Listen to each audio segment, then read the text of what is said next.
When we talk about these new treatments and even implementation of new technologies to get a better understanding of preventative care and treatment, I always think about cost and feasibility, in the real world settings. What are some of the opportunities and what are some of the areas for growth that you foresee when it comes to implementing this in clinical settings? Well, I mean, the global burden of breast cancer is increasing, right? So if we can implement more, first of all, supportive breastfeeding, is potential that they might reduce the burden of breast cancer.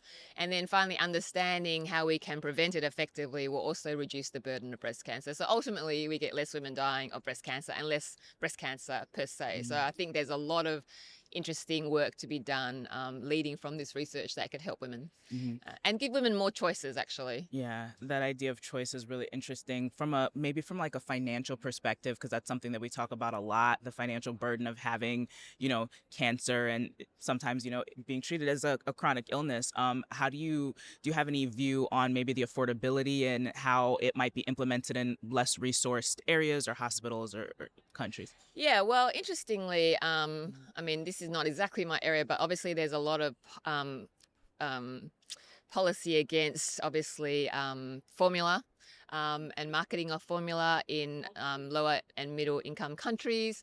But ultimately, I think, if we can effectively implement preventative strategies, we're going to reduce the burden and reduce costs for women.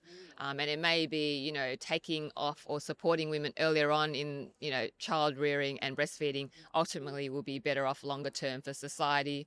And developing new ways of screening and detection for women who choose to have children later or don't choose to have children will also reduce the burden of breast cancer for all of us.